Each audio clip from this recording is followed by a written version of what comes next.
Utopian Chronicles, Multi-Dimensions, 33rd episode. Natasha proves her worth. The capital was under siege as the coalition forces had surrounded it. Taro had all the major roadways blocked as the enemy searched where Natasha and Sonoma were. Before the siege, San had ordered all the innocent civilians to escape by the southwest port. San had a heart of gold for the people and didn't want to see them suffer. This is going to be a battle of armies, he explained. Now that the civilians were out of the way, it was go time. Natasha and Sonoma fought off enemy troops as Collagen ordered his men to send out a call for reinforcements. However, Toro had all the signals to and fro the capital city blocked by a makeshift device. If we don't take out the enemy jammer soon, you will be overwhelmed by the enemy, Collagen explained. Natasha and Sonoma then moved to find the location of said device. Amy and Bahel gave chase to the pair as they found them first. The couple hid between alleyways so to give their horseback pursuers the slip. Blast it all! They got away, said Amy angrily. We have no choice but to call more men to this area to give search, said Bahel. Sonoma saw a sewer manhole in front of them. He suggested that they go down and use it. Natasha wasn't having it. She suggested a more clean way of doing things. We leave the sewer lid open and make them think that we went down, but we are going up. She pointed to a side ladder on the building, which they were standing by. Sonoma agreed to it and moved the lid, which made a loud sound. What is that? Said enemy officer. Quick, let's climb, Natasha cried. So when they reached the rooftop, they could see the whole city. Those guys are going down. Shall we proceed that way, my lady? Sonoma said. Well, certainly, sir. Lead the way, Natasha answered. Sonoma had found the jamming device just a couple of rooftops south of them. So the two ran and jumped quickly and quietly to their destination. MSC and his forces were fighting the Collagen army up north, where the couple once was. As the two made it to the roof, where the jamming device was, they met Toro there. What? How did you get here? I thought you guys were under the ground, said Toro. You think a woman like me will go down? Unbelievable, explained Natasha. Come, let's wipe those devices out before more enemies show up, said Sonoma. The forces of Toro and Natasha and Sonoma clashed in the street-like brawl on the rooftops.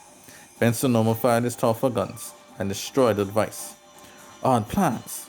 Damn it! We only wanted to capture you to prove to our lord that you are unworthy to rule. Now we have no choice but to fight now, declared Toro. Over my dead body man that you capture, Nadi, declared Sonoma. After the brawl, Toro was knocked out, and the couple then jumped down to where Zen Orange and Akachi were. Akachi, so my pupil, you're finally here. Sonoma, yes, master. I now am ready to face you. Natasha, Godfather, I understand why you are doing this, but still, you don't have faith in me? Zen, it is because I have faith in you, Nadi, that I do this. There are many that don't see what I see in you. In order to prove them wrong and to prevent future wars, I raise my blade against you. Face me, Natasha. Zen dashed his blade first at Natasha, as she used hers as well. As those two dueled, Sonoma dropped his tongue first. Hand-to-hand combat, my master. Akachi, I taught you well, Sonoma. Show your enemy fairness when it's appropriate. Sonoma, let's go. As these two martial artists joined in combat, with one another. Collinger managed to finally get out his signal when the Grand General Hugh and his forces appeared from the northwest after breaking down the wall. Next, Christina and her forces came via the boat to the southeast port that was opened. Phew, we're here at last. I always knew MSC and Zen Orange would try something like this. Christina, I thought the fighting was all over, but I see there's still much fun to be had.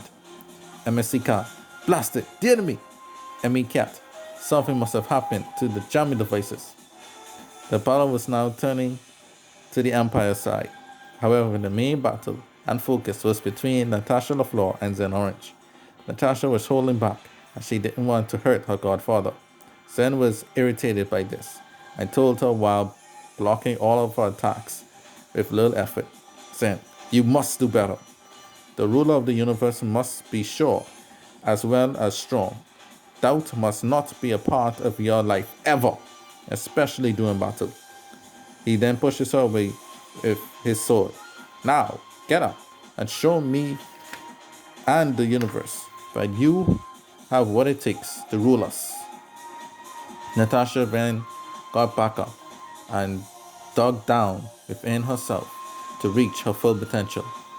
As she searched within, she unlocked her family's power that was passed down from her father. She then raised her sword, which was surrounded by blue aura. Then she closed her eyes and allowed her will and not her eyes to guide her to victory. She made a quick slash at Zen as he barely deflected the attack with his sword. Akechi got distracted at Natasha's new power long enough for Sonoma to do a roundhouse kick and took out his former master. Sonoma, I'm not surprised at this as you are, Akechi. I knew she had the power all along. Following Sonoma's win, Natasha and Zen were really going at it, as he and Natasha were not holding back.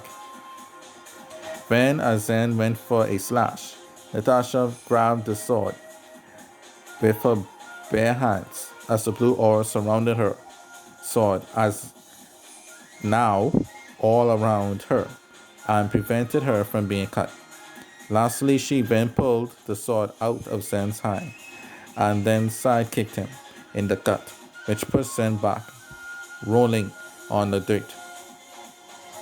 Natasha then rests Zen's blade down and declared the bowman won. She then opened her eyes and couldn't believe what she had done. Later, the main forces of Anjoska, which led by Andrew Jr., arrived, and the coalition gave up. Andrew Jr. explained to the now tired of coalition leaders that he was near the city and stayed away, as this was Natasha's day to shine. MSC was then in great disbelief and great despair as he realized that they had no chance at all of winning. Natasha then explained that there was a reason for Zen had these dreams of power and conquest. It was not to rule, but she explained that the Lord knew that Zen and his men would have been captured by Makontezen and would had been killed if he was truly loyal at the time. Then Natasha ordered the men to be released, the subpoena answered for forces, and welcomed them back to the Empire. She warned, however, not to make any mention of this battle to her father, as he would not be so forgiving as her. So the battle of the capital was kept a secret to this very day. Andrew Jr. was pleased at his little sister and wanted nothing more but to see her flourish.